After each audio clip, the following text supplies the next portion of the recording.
자, 이삭처럼 네 번째 시간입니다. 이삭처럼. 예, 3이 아니고 4인데, 이삭처럼. 자, 저와 성도님들이 이삭처럼 하나님 앞에 형통한 삶을 살아가기 원합니다. 하는 일마다 다 잘 되어지기를 원합니다. 위기를 만났을 때 사람들은 둘 중에 하나의 모습으로 나타납니다. 첫 번째 사람은 위기를 만났을 때 염려하고 걱정하지요. 그런데 아무리 걱정해도 문제가 해결되지가 않습니다. 오히려 문제는 더 복잡해지고 더 미궁 속으로 빠져들어갑니다. 두 번째 사람은 위기를 만났을 때 모든 일이 술술 풀려나가죠. 기도하면 이상하게 안 되는 일도 다 잘 됩니다. 모든 일이 마음먹은 대로 됩니다. 언제나 하나님의 도우심이 있죠. 만사가 형통합니다. 대표적인 사람이 바로 아브라함의 아들 이삭입니다. 이삭은 하는 일마다 다 잘 됩니다. 안 되는 일이 없어요. 오늘 본문 말씀은 이삭의 결혼 문제에 대한 이야기입니다. 아브라함은 이제 나이가 너무 많아요. 거동이 불편합니다. 그래서 자기 집의 모든 소유를 맡아 관리하고 있었던 늙은 종에게 자기 아내를 택하는 문제까지도 맡기죠. 그런데 가나안 사람의 딸 중에서 아내를 택하지 말고 반드시 내 고향, 내 혈족에게 가서 내 아들의 아내를 택하라는 겁니다. 이방인에게서 딸을 택해서 아내로 삼지 말고 내 가족 중, 내 혈통, 사촌, 형제들 가운데서 내 아들의 아내를 택하라는 겁니다. 자, 여기서 아브라함이 말하고 있는 고향은 어디일까요? 메소포타미아 하란 땅입니다. 하란. 본래 아브라함의 고향은 갈대아 우르입니다. 그런데 아버지 테라가 가족들을 다 데리고 갈대아 우르를 떠나서 메소포타미아 하란 땅에 정착을 합니다. 그래서 아브라함의 형제들은 지금 어디에 살고 있느냐면 하란 땅에 살고 있죠. 아브라함만 지금 가나안 땅에 살고 있는 겁니다. 그래서 아브라함의 아버지 데라죠. 데라에게는 아브라함, 나홀, 하란 이렇게 세 명의 아들이 있었습니다.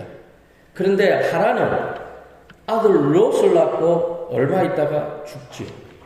그래서 하란 땅에는 아버지 데라와 둘째 동생 나홀이 살고 있었습니다. 그래서 아브라함은 자신의 늙은 종에게 하란 땅에 살고 있는 자기 동생에게 가서 그 동생의 딸들 중에 한 사람을 택해서 내 아들의 아내로 삼으라고 말을 하고 있는 겁니다. 그렇다면 아브라함은 왜 자기 아들의 아내를 가나안 여자가 아니라 자신의 족속에게서 혈통에게서 선택하라고 했을까요? 그 이유는 두 가지죠. 하나는 혈통의 순수성을 지키기 위해서, 또 하나는 신앙의 순수성을 지키기 위해서입니다. 그런데 이 두 가지가 결국은 하나예요. 이유는 뭘까요? 하나님을 잘 섬기도록 하기 위해서. 이방 사람과 우상을 섬기는 이방 여인과 결혼하게 되면 어떻게 될까요? 하나님을 잘 섬길 수 있겠습니까? 힘들어요. 그래서 결국은 혈통의 순수성과 신앙의 순수성을 지키려고 자신의 혈족 가운데 아내를 택하라고 했지만 이유는 한 가지예요. 하나님을 잘 섬길 수 있는 여자를 택하라는 겁니다. 아브라함은 나그네로서 가나안 땅 이곳저곳 안 돌아다녀 본 곳이 없지요. 그러면서 가나안 사람들의 생활상을 한눈에 다 본 거죠. 그들의 종교, 그들의 생활, 풍습이 무엇인지, 그들이 얼만큼 타락했고 얼만큼 부패했는지를 이 아브라함은 두 눈으로 목격을 했습니다. 특히 성적인 타락은 이루 말할 수가 없었습니다. 그래서 이삭이 가나안 여인과 결혼을 하게 되면 하나님께 받은 민족으로서의 그 순수성을 못 지키고 또 하나님을 섬기는 신앙까지도 다 잃어버릴 수 있다라고 생각을 한 겁니다. 그래서 아브라함은 가나안 여인과 결혼하는 문제를 강력하게 막아선 거죠. 무엇보다도 이방 여인과 결혼하는 문제는 하나님도 원하지 않았습니다. 왜냐하면 이방인과 결혼하게 되면 그 공동체 안에 우상을 섬기는 사람이 그 공동체 안에 들어오는 거예요.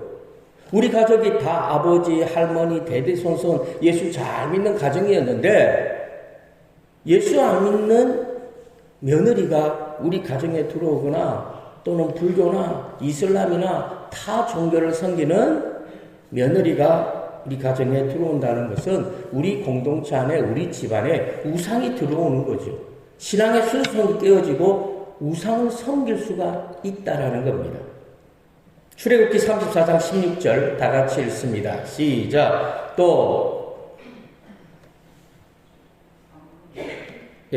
출애굽기 없습니까?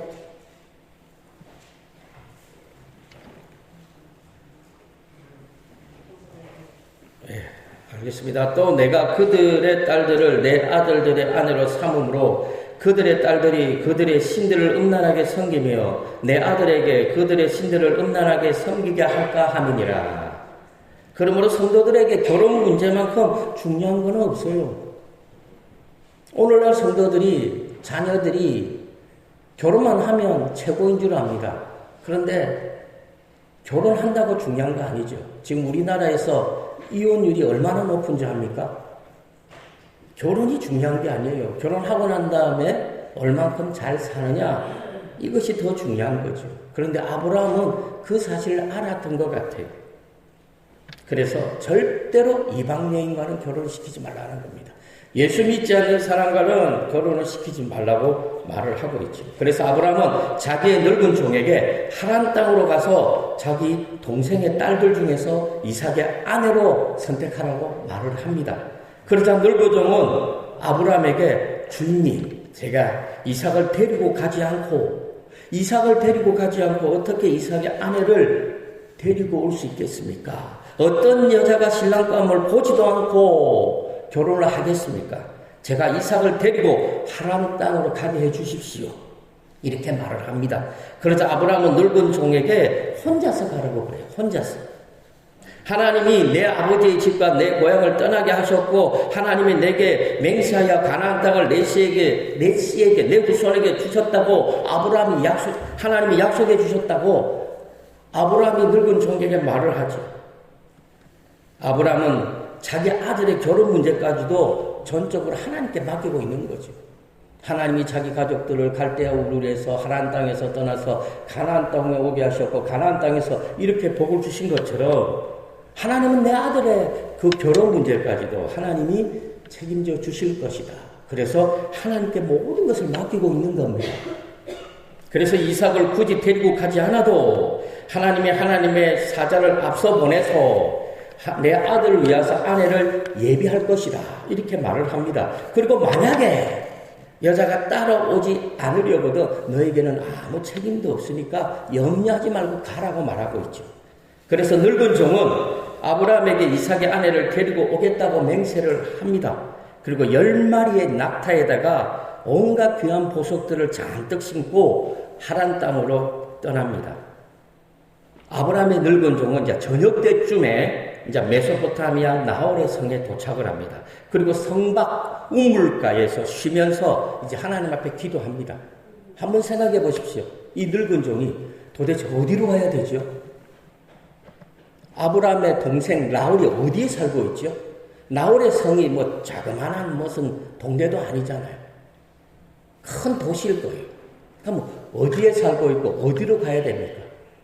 그래서 나홀성 바깥에 우물이 있었는데 그 우물가에서 쉬면서 하나님 앞에 기도합니다. 하나님, 내 주인 아브라함에게 은혜를 베푸시옵소서. 성 안의 딸들이 물을 기르러 나올 때에 내가 우물 곁에 서 있다가 내가 물을 달라고 할 때 나에게도 물을 주고 내 10마리의 낙타에게도 물을 주는 그 여자가 하나님이 내 주인의 아들의 아내로 예비하신 것으로 믿겠습니다. 어떻게 보면 참 막무가내의 기도를 합니다. 창세기 24장 13절에 보면요. 성중 사람의 딸들이 물 기르러 나오겠사오니 내가 우물 곁에 서 있다가 한 소녀에게 이르기를 청하건대 너는 물동이를 기울여 나로 마시게 하라 하리니 그의 대답이 마시라.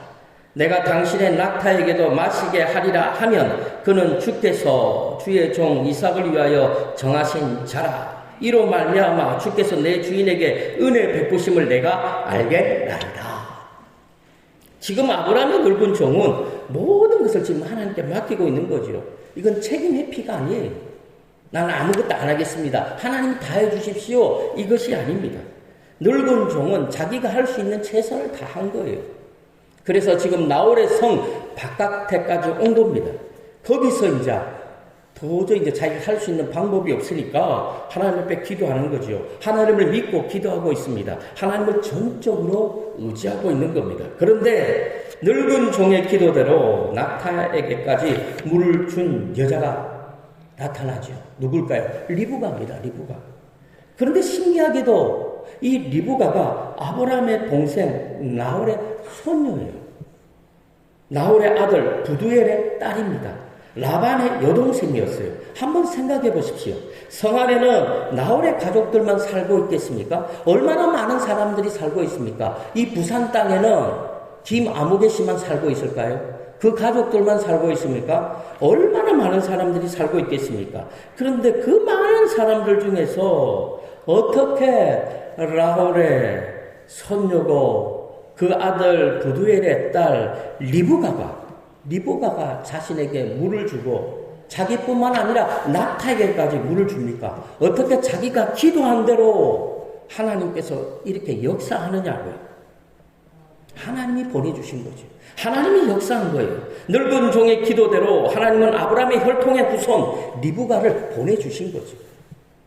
사랑하는 성도 여러분, 이삭의 일생은 항상 이랬어요. 안 되는 일이 없었어요. 우연과 같은 기적이 항상 일어납니다. 하나님이 이삭에게 혈통의 은혜를 주신 거죠. 형통한 은혜. 막힘이 없어요. 만사가 형통해요. 다른 사람은 우물을 파도 물이 안 나오는데 이삭은 우물을 파면 물이 나와요. 저와 성도님들에게 이삭처럼 이 형통한 은혜가 있기를 바랍니다. 하는 일마다 다 잘 되기를 바랍니다. 그런데 아브라함의 늙은 종은 이 하나님의 인도하심에 또 일일이 확인을 합니다. 리브가에게 금으로 만든 코골이, 이 코골이 한 개, 금으로 만든 팔찌 한 상을 주면서 너는 누구의 딸이냐? 너희 아버지 집에 유숙할 수 있겠느냐? 이렇게 물어보지요. 창세기 24장 22절과 23절에 보면 낙타가 마시기를 다하매 그가 반세겔 무게의 금 코골이 한 개와 10세겔 무게의 금 손목걸이 한 쌍을 그에게 주며 이르되 내가 누구의 딸이냐? 청하건대 내게 말하라. 내 아버지의 집에 우리가 유숙할 곳이 있느냐? 그러자 리브가가 아주 적극적으로 이야기합니다. 저는 부두엘의 딸 리브가입니다. 우리 할아버지는 나홀이고요. 우리 할머니는 밀가입니다. 우리 집에는요, 집도 많고 사료도 많이 있어서 약대들을 충분히 먹일 수 있습니다. 그리고 유숙할 방도 많습니다. 그러니 저희 집에 오셔서 유숙하십시오. 이렇게 말을 하죠. 사랑하는 성도 여러분. 아브라함의 늙은 종은 감탄을 합니다. 리브가 때문에 감탄하는 것이 아니죠. 하나님의 인도하심, 하나님의 예비하심에 감탄하고 있는 거죠. 하나도 막힘이 없는 거예요.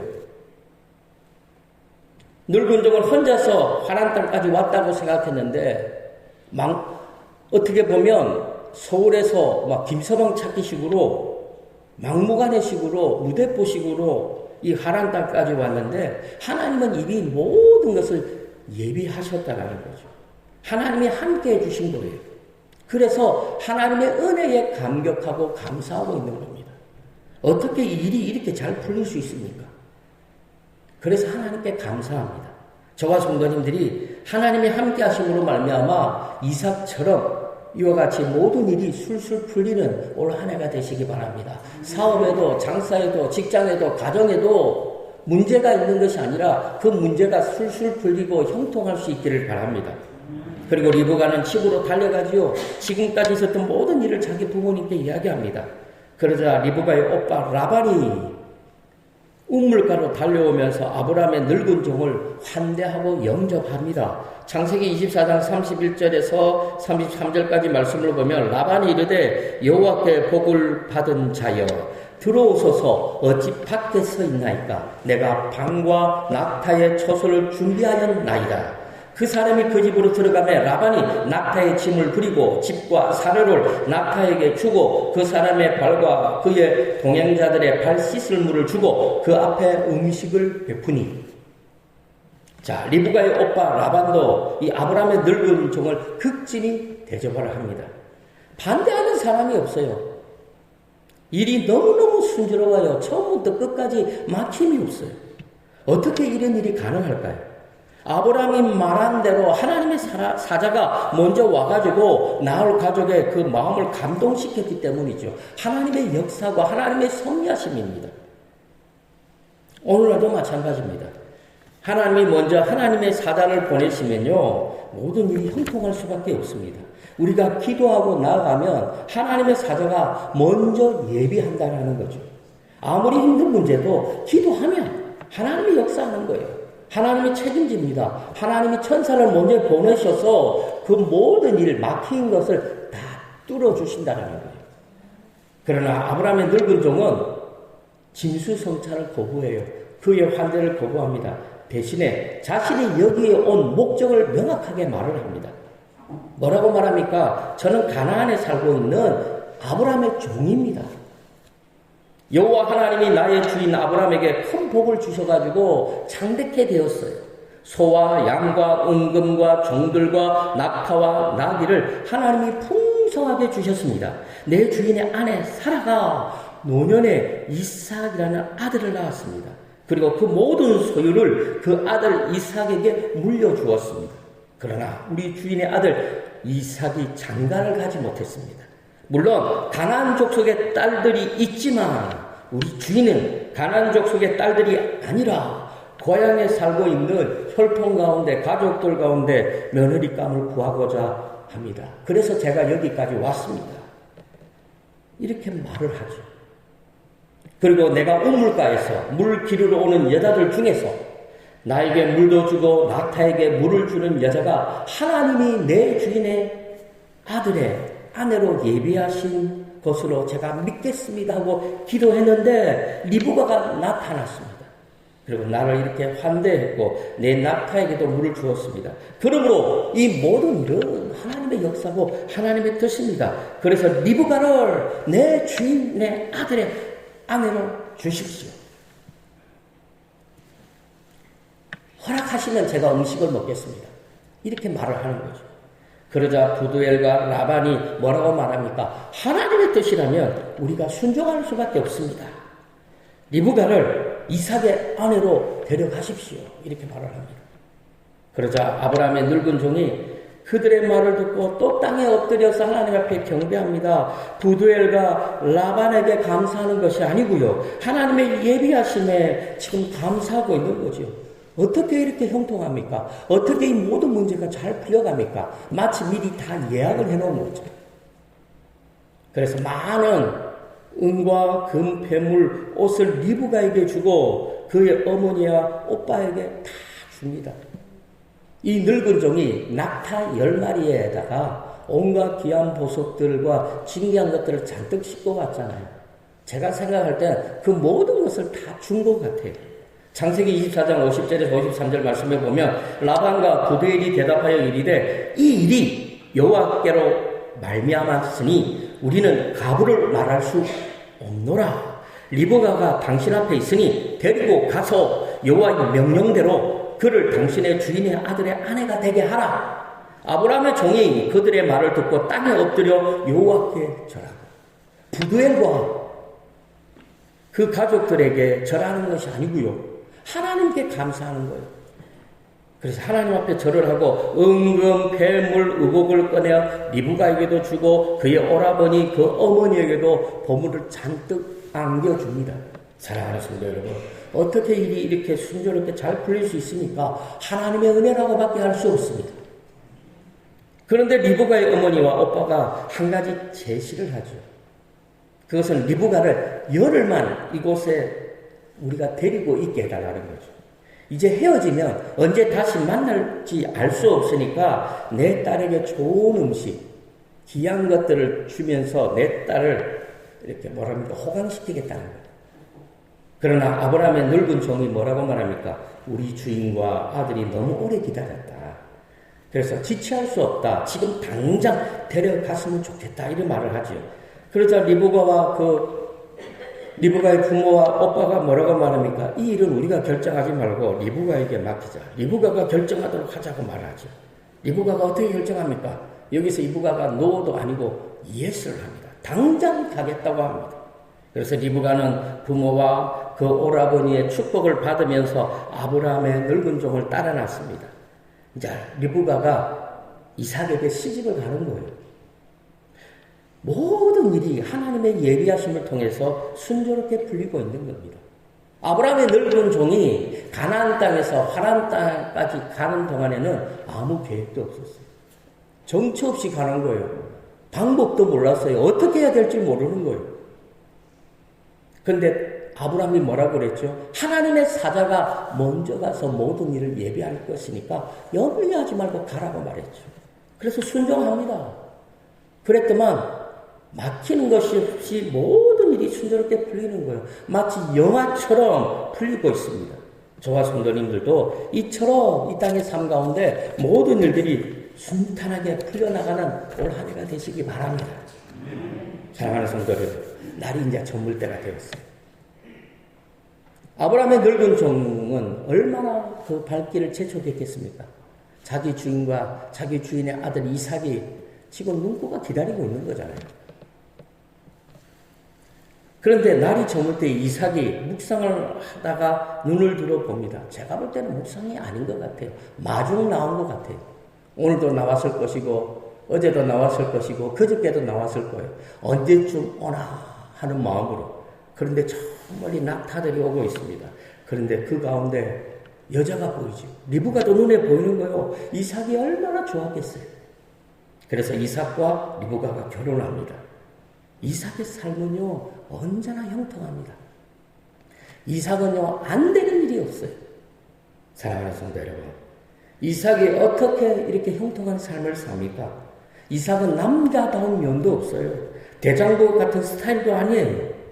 이삭의 장점이라고는 오직 하나, 순종이에요. 아버지에게 순종하고 하나님께 순종하고 한 번 거역함이 없이 순종하는 사람이 이삭이에요. 그런데 하나님은 이 이삭의 순종을 기뻐받으시고 이삭의 삶 가운데 막힘이 없이 범사가 형통한 삶으로 인도해 주셨습니다. 사랑하는 성도 여러분, 저와 성도님들도 이삭처럼 순종함으로 이삭과 같은 형통한 삶을 살아가시기 바랍니다. 이삭처럼 하나님께 순종하고 범사에 언제나 형통한 삶의 주인공이 되시기를 주님의 이름으로 간절히 축원합니다.